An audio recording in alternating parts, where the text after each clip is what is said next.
Hürmetlik vatandaş, endi vardimiz bo'yicha muhokama. Siz bilan birlikda muhokama. Bugun Chislaq 2020-yil 9-oyning 4-kuni haftaga juma. Hozir boshida nima dedik? Eng oxirida Tibet masalasi to'g'risida leksiya so'zildi. Yaqinda Amerika Qo'shma Shtatlarining prezidenti Trump hukumatining davlat ishlar Mike Pompeo Tibet to'g'risida fikr bayon qilib, dediki, Jungo Kompartiyasi bilan Tibet Dalay Lamaning suhbat o'tkazishini, shartsiz suhbat o'tkazishini chaqiriq qildi. Shundaqmi? Bugun endi hozir Joe Biden, Demokratlar Partiyasining nomzodi, prezident nomzodi Joe Bidenning saylam guruhi yana bayonot e'lon qilib, Tibet to'g'risida ifoda bildirdi deymiz buni. Biroq hozir bu ikki partiyaning saylam arifasida o'tirg'i tushayotgan masalalarning o'ziga qarasangiz, vatandosh, demak, Amerika Qo'shma Shtatlarining tashqi siyosati, mayli Cumhuriyetchilar partiyasi bo'lsin, mayli Demokratlar partiyasi bo'lsin, tashqi siyosatda chunqur o'zgarish bo'layotganligini ko'rib olasizlar, hurmatli vatandosh. Biz o'tganda nima dedik? Shu o'tganda 8-oyning oxiri Cumhuriyetchilar partiyasining qurultoyi oxirlashdi. Shu vaqtda shuning oldi keynida Cumhuriyetchilar partiyasi prezident Trump hukumati Uyg'uristonda Uyg'urlarni, ya'ni Xinjiangda Uyg'urlarga Xitoy hukumatining tutgan pozitsiyasini, qattiq qo'l pozitsiyasini irq yo'qotish deb belgilashni muhokama qilyotdi. Uningdan burun 8-oyning 25-kuni shu oraliqda, bir hafta oralig'ida 25-kuni Demokratlar Partiyasi prezident nomzodi Joe Bidenning saylam guruhi bu voqeani hozir misolga olibdi. Bu voqeani, ya'ni Xitoyning Uyg'urlarga tutgan muomalasini irq yo'qotish deb atadi, shundoq belgiladi. Bu qurultoy, ikki partiyaning qurultoyi, mamlakatda qurultoyi ochilishda bo'layotgan ishlar, uningdagi matbuotlarga chiqayotgan gap so'zlar.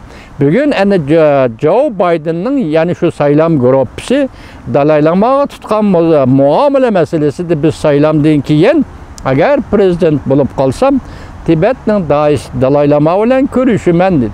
Bu yerda ikki masala, kishilik huquq masalasi bo'yicha Xitoyning kishilik huquqni Tibetda dafsanda qilgan amaldorlarini embargo qilaman dedi.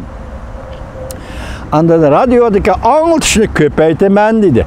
Bu prezidentning bergan prezident saylamiga nomzod bo'lib tushgan Demokratlar partiyasining bergan va'dasi deylik. Men boshda dedim-ku, hammani yig'ib kelaylik vatandoshlar, bular Amerikada Cumhuriyetchilar partiyasining a'zolari va navbatdagi doiralari prezident Trump hukumatining a'zolari va saylamga o'ziga nomzod bo'lib chiqayotgan prezident nomzod bo'lib ko'rsatilgan Demokratlar partiyasining nomzodi Joe Biden va uning saylam guruhlari hammasi Amerikaliklarning o'g'il qizi. Biz bu nuqtada bu saylamning natijasini Amerika xalqi belgilaydi. Lekin siz biz diqqat qiladigan muhim nuqta, bu yerda nima o'zgarish bo'lyapti hozir tashqi siyosatda degan eng jaranglik so'z. Balki siz biz diqqat qiladigan eng muhim so'z tashqi siyosatda bo'layotgan o'zgarish nima? Men tungi sizlarga so'zlagan leksiyamda 2002-yil 5-oyda shu vaqtdagi hokimiyat boshida turgan Cumhuriyetchilar partiyasining navbat sobiq prezidenti George W. Bush Hojintauga nima dedi? Tayvan to'g'risida nima dedi? Shu vaqtdagi davlat ishlar kotibi, sobiq davlat ishlar kotibi Colin Powell Hojintauga nima dedi? Jungo siyosati to'g'risida nima dedi? Tayvan mustaqil bo'lsa qo'llamaymiz. Tayvan mustaqilchilarini qo'llamaymiz. Oshkora shundaqmi? Qat'iy qarshi turish. Tayvanning mustaqillik jakorlashiga, Tayvandagi mustaqillik xohishi qat'iy qarshi turish. Bu 18 yil burungi Cumhuriyetchilar partiyasining bir jungo siyosati, ya'ni Tayvan siyosati edi. Buguncha vatandoshlar tunigin dedik-ku, yaqinda 2-darajalik davlat ishlar kotibi Amerika Qo'shma Shtatlarining Tayvanni ziyorat qiladi dedik. Endi shu oraliqda bugun 2-3 kun bo'ldi. Tibet masalasi o'tirib chiqdi. Birinchi bo'lib davlat ishlar kotibi Mike Pompeo Tibet masalasini o'tirib olib chiqdi.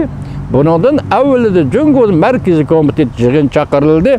Bu ishlarning hammasi sizlar bilan uchrashdik. Endi bizning bugun tahlil qiladigan diqqat nuqtamiz nima vatandashim? Siz diqqat qiladigan nuqta, biz diqqat qiladigan nuqta. Reis Xi Jinping 5 nuqtada ma'qul demaymiz debdi. 5 noktada ma'qul demeyimiz. Bu 5 noktada qarab baksanız hazırki Cumhur Kompartiyasının siyasi tüzümü ya hakimiyet tüzümü şeklinin en dizisi süret kıyafetini bu 5 noktada ispatlap beripti. Lekin 5 nokta abstrakit koyuluptu. Tolumu konkret emas.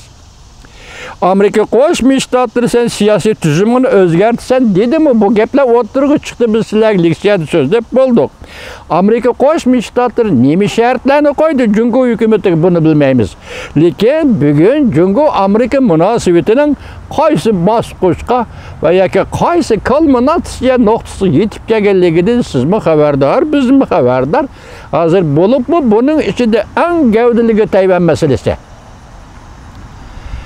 Tayvan meselesi hazır 18 yıl burunki Cumhuriyetçiler Partisi'nin siyaseti tüttün okşumaydıgan halda ahırı taraf tutmaslık. Amerika Qo'shma Shtatlar Tayvan meselesi taraf tutmaslık, meydan tutmaslık, müstakil bulamdı çataqı yok. Müstakil bulmay Cumhur bilen birleşik bitemde çataqı yok. Tayvanlik nimi yolunu tallavası bu tamam Tayvanliknin yolu. Tayvanlikning ixtiyori. Amerika bunun qarlaşmaydı. Ötken türgün sözlüdük o. Taraf tutmayımız hazır. Amerika'nın Tayvan meselesi meydanı yok. Meydan tutmaydı. Tarafbazlık kılmaydı, meydan tutmaydı. Burunqidagi başta nemi dedi Colin Powell? Tayvan müstakilçilere karıştırımız. Müstakillik jakarlısı qollamaymiz dedi sabık devlet işler katibi Colin Powell. Bugün okşumu dedi. Endi bu 5 nokta. 5 noktanı yani koyup duraylı mı ya? Siz 18. kurultay, 19. kurultay değil, 19. kurultay 18. ile açıldıymış, 2018. ile şu kurultayının birinci bayanatıdır yaki üzünüz, qattiq sözlügen bir bayanatta Reis Xi Jinping şundak degen ediniz, her kandak bir kişi, her kandak bir kuch, her kandak bir devlet, yaki yani bir men her kandak bir partiya, Cumhur'un bir gariç zeminini bölüp çıkıp gitelmeydi. Yaki bölüp itelmeydi. Gepnin oçığı Cumhur'u parçalayalmaydı. Diyen mezmunda kurultayda şundan sözlügen ediniz. Bugünkü bu 5 noktanın içinde acaba bu mesela yani canıcan menfaat çakladığın, canıcan menfaat ki bir çetilediğin bu meseleyi eğizge almapsızlar Reis Xi Jinping. Mesela hazır Garip dünyası bu 5 noktanın Cumhur'un tüzümünü özgertişigen gepti kanda oturup koydu. Bundan bizde haberimiz yok. Hazır konkret aldı Garip dünyası Cumhur'un siyasi tüzümü doğrusu nemi dedi. Bundan bizden haberimiz yok. Biraz siz özünüz Cumhur Kompartiyası özünüz sorullarda, kurultaylarda, diplomatik faaliyetlerde sözler vatkanda, eğizge ele vatkan en tüpki mesela canıcan menfaat meselesi. Bugün bu canıcan menfaat meselesi bu 5 noktanın içine kırgızmapsız Reis Xi Jinping. Bunun sebebi ne? Demek siz bu 5 noktanın canıcan menfaat biz için canıcan menfaat bulgandak halkara cemiyet için canıcan menfaat. Endi biz bunu hal kılıdığa yolga kırdık, kadem taşıldık demekçi mi? Bu 5 noktanın içine canıcan menfaat meselesi yok Reis Xi Jinping. Ben şu meselemini guman kıldırıp koydu vatandaşım. Siz mi guman kılısınız? Qaysı noktadan bas düşündürüp pekine? Muşundak ciddi bir peyti değil, notuk sözlepsiz. Bunu Yapon karşı uruş galbisinin 75 yılını hatırlaş murasim yakı çoğun murasim de mi emez. Düştüğün ki söhbet yığını da oturup koyup siz bunu Reis Xi Jinping. Mesela onu doğrudan doğru Amerika Qo'shma Shtatlarga cevap verip bu şu 5 meselede sen bizge besim işlesen biz yol koymayız, makul demeyimiz degen mi bulun Reis Xi Jinping? Canıcan menfaat meselesi kene? Canıcan menfaat meselesi, Tibet meselesi, Şincan meselesi, Hong Kong meselesi kene? Bu ne getir Reis Xi Jinping? Bu doğru ifade bildirmepsiz o. Ben bugün kızıkıp vatandaşlara koyuvatkan sualım, Muhakeme kılınlar vatandaşlar ve davat kırımının özü delmanımış mesele vatandaşlar. 5 nokta. Bunun için canı can menfaat meselesi yok. Lekin şundak özgürlükke dikkat kılın ki tünügün biz takitlep kör istemedik.